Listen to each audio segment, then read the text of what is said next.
रिश्ते में तो हम तुम्हारे बाप होते हैं, नाम है शहंशाह।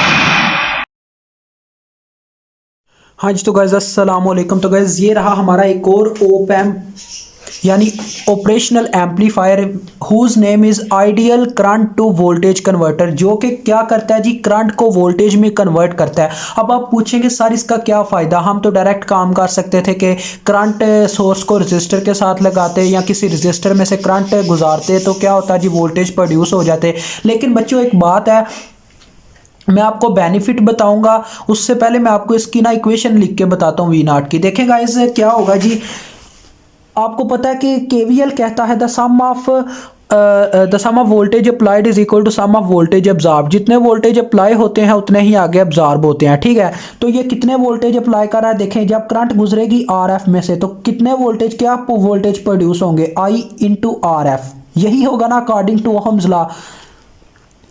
अब ये वोल्टेज है इनपुट वोल्टेज, ठीक है, ये सप्लाई हुए हैं इतने वोल्टेज। लेकिन जब हम इन्हें वी नॉट की नज़र से देखेंगे यानी वी नॉट की जानिब से देखेंगे तो ये बराबर होंगे V naught is equal to minus I into R F. इसकी वजह, अब आप पूछेंगे सर इसकी वजह क्या है, क्योंकि गाइज अगर हमें वी नॉट के वोल्टेजेस चाहिए ना तो हमें करंट इस डायरेक्शन से भेजनी चाहिए थी, यानी इस तरह से हम डायरेक्शन भेजेंगे करंट की। जबकि एक आर एफ के क्रॉस यानी जो वोल्टेज प्रोड्यूस होते हैं उनके ये साइन होते हैं, यानी ये वोल्टेज होते हैं। अब आपको पता है केवीएल कहता है कि जिस पोल में करंट एंटर करती है साइन वो वाला ही हमेशा इस्तेमाल होता है। अभी आप इस करंट सोर्स को भूल जाओ, तो यहां से इस तरह से करंट जाएगी आई वी नॉट में से निकल के, आई नॉट कह लें कुछ भी कह लें, तो वो नेगेटिव पोल में एंटर होगी, लिहाजा नेगेटिव आई लिखी जाएगी और साथ में आर एफ लिखा जाएगा। पता है इसका मतलब क्या है, यहाँ पे जो वी वोल्टेज है ना वो इनपुट वोल्टेज है। अगर हम इनपुट वोल्टेजेस की बात करें तो वो बिल्कुल, ये आपकी बात दुरुस्त है कि वी इनपुट बराबर होंगे आई इंटू आर एफ। लेकिन अगर आउटपुट वोल्टेजेस की बात करें तो वो हमारे पास बराबर होंगे V naught is equal to minus I R F. क्यों? क्योंकि न्यूटन कहता है action and reaction are equal but opposite in direction.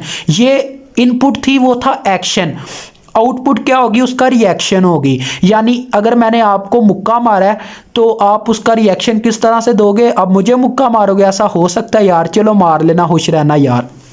ये एक मिसाल है कहने के एक्शन का रिएक्शन।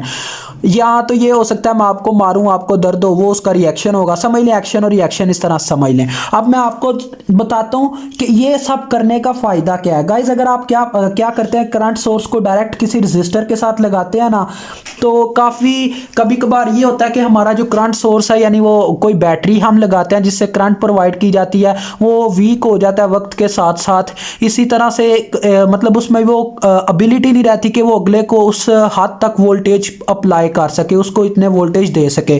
लिहाजा ओप एम्प का क्या काम होता है आपको पता है। यहाँ पे मैंने आपको शुरू में इसके इंट्रोडक्शन में बताया था, यहाँ पे होते हैं माइनस वीसीसी और यहाँ पे हम पॉजिटिव की जानिब यहाँ पे ऊपर लगाते हैं प्लस वीसीसी। ये दो बैटरीज होती हैं, ठीक है। यहाँ से हम वोल्टेज अप्लाई करते हैं ओप एम्प पे, तो क्या होगा, हम बैरूनी तौर पे यानी आउटर साइड से भी कुछ वोल्टेज अप्लाई करेंगे जिससे स्टेबिलिटी बढ़ जाएगी और जितने वोल्टेज हमें आउटपुट में चाहिए हमें उतने ही वोल्टेज मिलेंगे। यानी ये फ़ायदा है हमें ये काम करने का, ठीक है। इस चीज़ को समझिएगा।